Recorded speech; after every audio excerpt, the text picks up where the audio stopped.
Hello, citizens. This is the Aegis Avenger Titan, and welcome to Star Citizen Rated.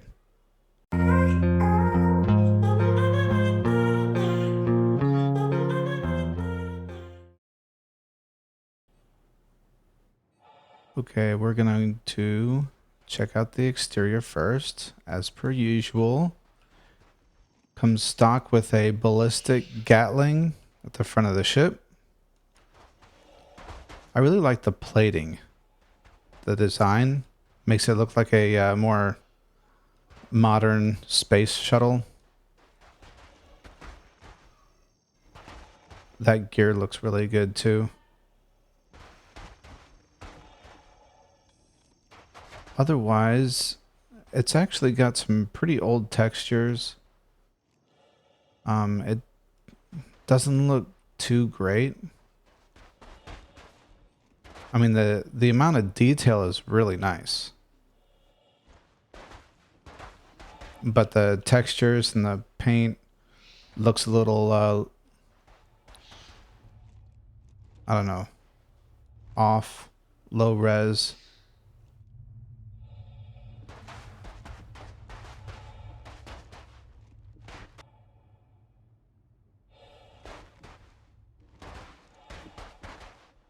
You got your missiles right there. Laser repeaters. Yeah. Yeah, I think this ship definitely needs an update. Because this is some great looking design. I know a lot of people really love this ship. It was actually my first ship coming into the game. Okay, I don't think there's anything accessible on the exterior of the ship, so let's go inside. Good old highlight the door to open.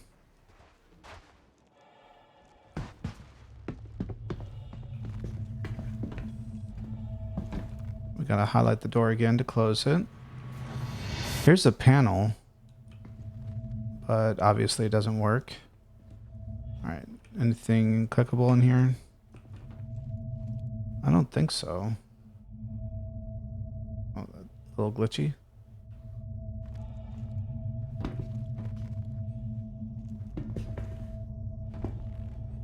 I wonder what these are going to be.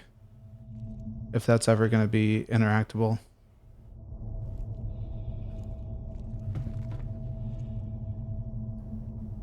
Yeah, nothing's interacting.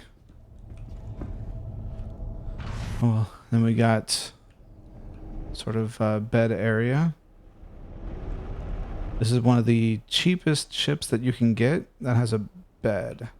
I guess the Aurora has a bed too, but this one feels like a proper bed, if you know what I mean.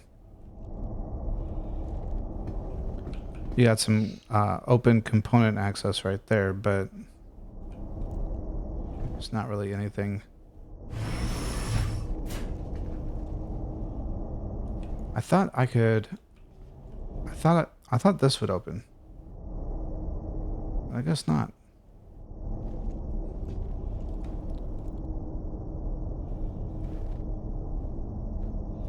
Okay. And then the nice pilot area. Nothing's clickable.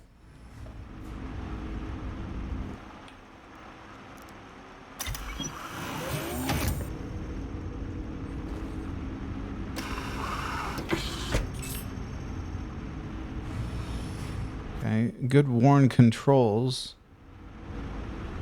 I like how worn everything looks. Kind of gives you the feeling that this has been around a long time. But none of these are, I guess, like 3 buttons work. You got this one, and then I thought there was another one right here. Oh, another one. So the interactivity definitely needs an overhaul. All right, let's start her up.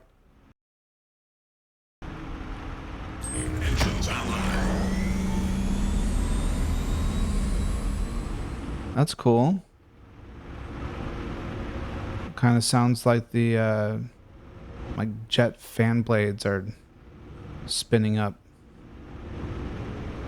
All right, and it comes with 2 Badger repeaters and a Mantis Gatling gun.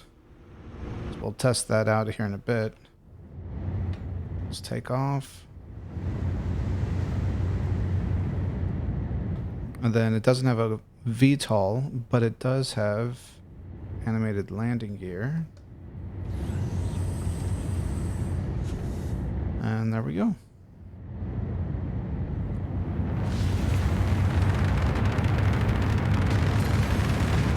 And that was boost. Okay. And this one, unlike most ships, this one you can actually see flaps or ailerons, control surfaces. So that's kind of nice.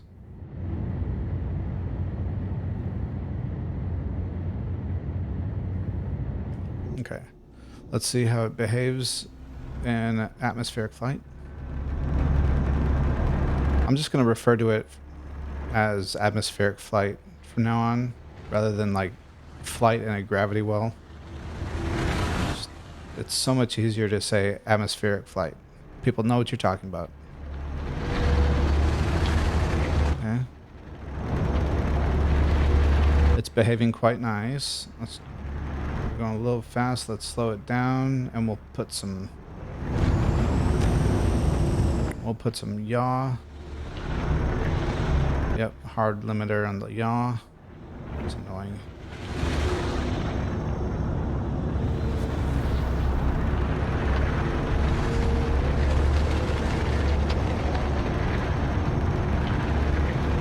Alright.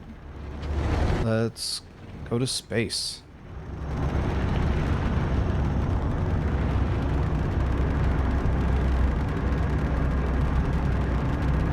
The sounds so far are pretty good. You can kind of tell what the engines are doing, what the maneuvering thrusters are doing.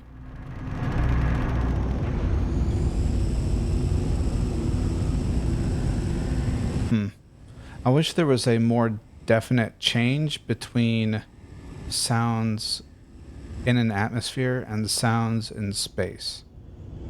I think that's the case with most of the ships in Star Citizen, though. They fail to really differentiate the sounds. So I look forward to them working on that.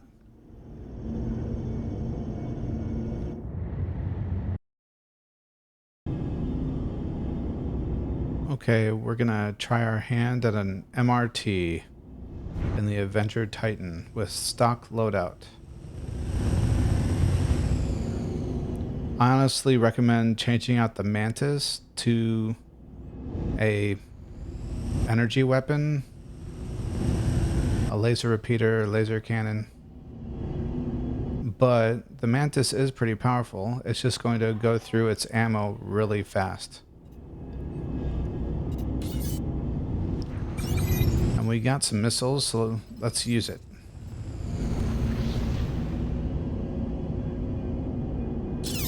What do we got? We got a saber.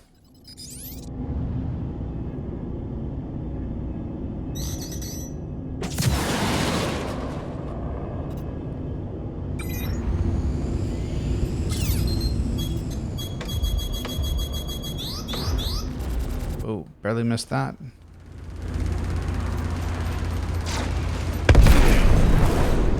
Oh, oh my god. Take that.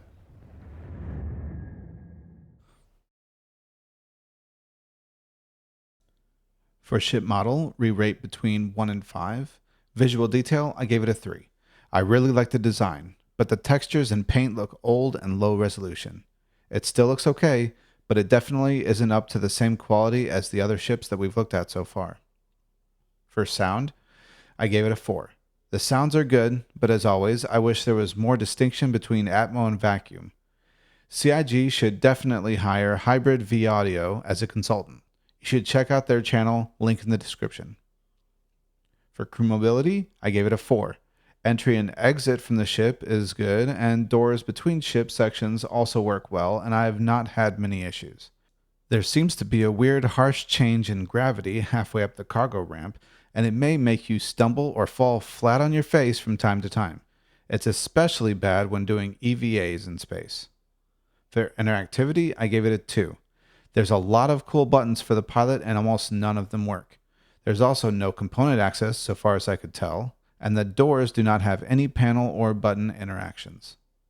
For animations, I gave it a 3. The cargo ramp and landing gear are the only animations and they work okay. For a flight model, I gave it a 4. The flight model is okay. It felt a little sluggish for the ship size, but it wasn't too off from what I would expect. So total out of 30, it gets a 20. This is one of the oldest ships in the verse, I think, and the textures and interactivity show it. It's still an iconic ship that many people love. It is a good step up from the Mustang and Aurora starter ships, in my opinion, in terms of design and capabilities.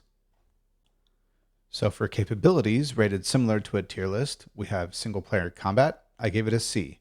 Despite my lag in running into that bounty, it was a relatively easy kill.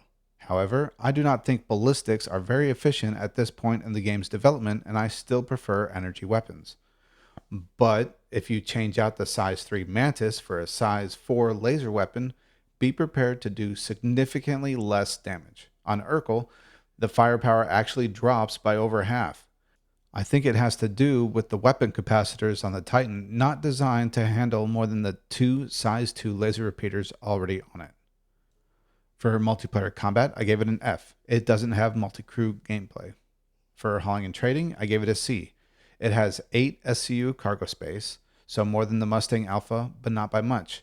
However, you have access to that cargo on the Titan, so it could prove to be even more advantageous with the physicalization of cargo in 318. For specialty professions, I gave it an F. It doesn't have any specialty professions, and neither do any of the other variants. For planet hopping, I gave it a B. It can store inventory items as well as a small vehicle such as the Grey Cat PTV and a hover bike, I think. It does have a small quantum fuel tank and size 1 drive, but it can still make for a really good planet hopper until you can trade up. For party boat, I gave it an F. It's not a good people shuttle. No views, no seats, no bathrooms. So, conclusion, this is an iconic ship and a great starter, but you'll likely outgrow this ship quickly. It's most often compared to the Mustang Alpha and Aurora MR as a better option for new players. I think it needs some updating for sure, but it does fill a nice spot for those who think the Mustang or Aurora are just a little too basic. Or those who want to roleplay as Colonel Willie Sharp from Armageddon. Thanks for watching. If you liked my video, please let me know by hitting that like button. You can also subscribe to my channel and hit that notification bell for more Star Citizen videos. And tell me your thoughts in the comments below. Did I rate fairly? Did I miss something? Did I poo-poo on your favorite ship? Is there a specific ship you want to see rated? Until next time, fly high, stay safe, and I will see you all in the verse.